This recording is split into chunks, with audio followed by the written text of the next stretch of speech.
নমস্কার বন্ধুরা, মিঠুর পছন্দ চ্যানেলে আপনাদের সবাইকে ওয়েলকাম।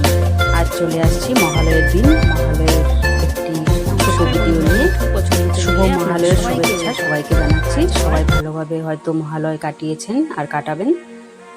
আমাদের এখানে আসাম তিনসুকিয়ায় এখানে এটা আমাদের পাড়ার দুর্গাপুজো, তাই দুর্গা মূর্তি এখানে পুরোপুরি রেডি হয়নি, কিন্তু আজকে সকাল সকাল সব খুলে দিয়েছে, মানে সবাই দর্শন করছেন এসে। আমরাও সকাল সকাল গিয়ে দর্শন করে নিলাম। সকাল 5টার দিকে বের হয়েছিলাম, কিন্তু প্রতিবার যেমন মহালয় আমাদের এখানেও করা হয়, কিন্তু এবার একেবারেই অন্যরকম। প্রতিবার আমাদের এখানে প্রোগ্রাম বিভিন্ন ধরনের খুব সুন্দর সুন্দর বাচ্চারা ডান্স করে খুব সুন্দর মহালয় উদযাপিত করা হয়, কিন্তু এবার কিছুই হয়নি। কারণ আপনারা হয়তো সবাই জানেন, আসামে বিখ্যাত গায়ক উনি আজ আমাদের মাঝে নেই, তাই তার জন্য, তার শোক প্রকাশের জন্য এগুলো সব বন্ধ করে দেওয়া হয়েছে। এই যে এই জায়গাটা দেখাচ্ছি, এই জায়গাটায় মহালয়ের প্রোগ্রাম হয় প্রতি বছর, কিন্তু আজ এই জায়গা একেবারে ফাঁকা, রাস্তাঘাট একেবারে ফাঁকা, কোনো লোকজনও তেমন বের হয়নি। আর প্রতিবার মানে রাস্তাঘাট দিয়ে হাঁটা চলা করা যায় না, এতটা ভিড় হয়। আর এই যে এই জায়গাটাতেও প্রতি বছর মহালয় খুব বড় করে উদযাপিত হয়। এখানে খুব বড় করে হয়, মানে অনেক লোকজন হয়। এটা হয়তো সবাই ভিডিওতে পান, হয়তো সবাই সব জায়গায়। তিনসুকিয়া এই থানা চারিয়ালিতে এইখানে আজ সকালে এই মহালয়ের জায়গাতেই জুবিন গার্গ যে তার শ্রদ্ধাঞ্জলির অনুষ্ঠানটি এখানে পালন করা হচ্ছে। তাই লোকজন আসছে, অনেক লোকজনই আসছে বা আসছেও, কিন্তু আমরা বেশি সময় ছিলাম না। পরে হয়তো আরও লোকজন এসছে, আস্তে আস্তে ভিড় হয়ে গেছে, বেশি ভিতরে ঢুকতে পারিনি, তাই দূরের থেকে অল্প ভিডিও করলাম। তার আত্মার শান্তির জন্য এখানে শ্রদ্ধাঞ্জলি অনুষ্ঠান রেখেছে, আর এখানে গানও করছে।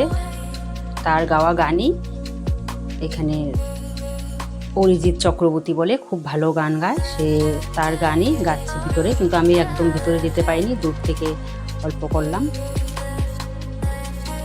তাই মহালয়ের দিন সকাল সকাল অল্প বের হয়েছিলাম, তাই এইটাই একটু ভিডিও করে নিলাম। রাস্তাঘাট ফাঁকা ফাঁকা, এমন কিছুই থাকে না, প্রচুর লোক থাকে, কিন্তু আজকে কিছুই নেই লোক, আরও অনেক ভিড় থাকে।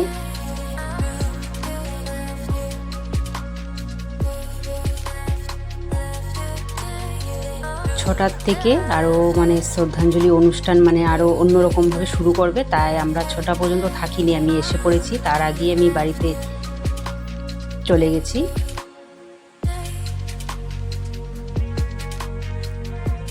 মহালয়ের দিন প্রতি বছর প্রতিবার দুর্গা মা সব কিছু সেজে অনুষ্ঠান করা হয়, কিন্তু এবার হয়নি। আর এটা করাও ঠিক হবে না, কারণ এমন বিখ্যাত একজন আসামের গায়ক উনি আমাদের মাঝে নেই, তাই এই দিনটিতে আজ এটাই করা ঠিক হয়েছে, শ্রদ্ধাঞ্জলি অনুষ্ঠানটি করেছে। তাই উনার আত্মার শান্তি কামনা করি, যেখানেই আছেন তার আত্মার শান্তি কামনা করছি। লোকজন হচ্ছে আস্তে আস্তে, অনেক ভিড়ও বাড়ছে অল্প।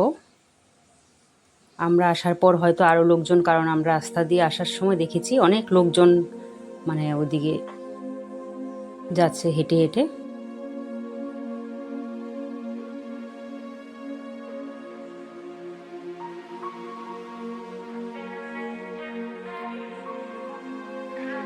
সব জায়গাতেই হয়তো মহালয় দিন সবাই বের হয় সকাল সকাল।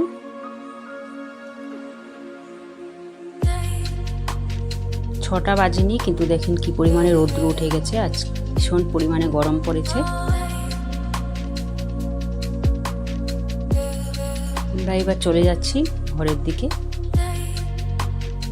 বেশি সময় থাকিনি, 5টার পরেই বেরিয়েছি, 5টা 15-20 হয়তো ঘর থেকে বেরিয়েছি।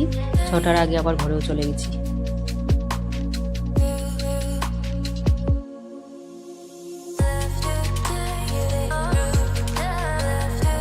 যেখানে প্রোগ্রামটা হচ্ছে মানে শ্রদ্ধাঞ্জলি অনুষ্ঠানটি হচ্ছে সেখানেই ভিড়, কিন্তু এদিকে আসার সময় রাস্তাঘাট ফাঁকা ফাঁকাই আছে। এটা আমাদের পাড়ার দুর্গাপূজা, এই দেখুন প্যান্ডেলটা। তাই আমার ভিডিওটি আজ এতটুকুই, আবার আসবো একটি নতুন ভিডিও নিয়ে, ততক্ষণের জন্য টাটা।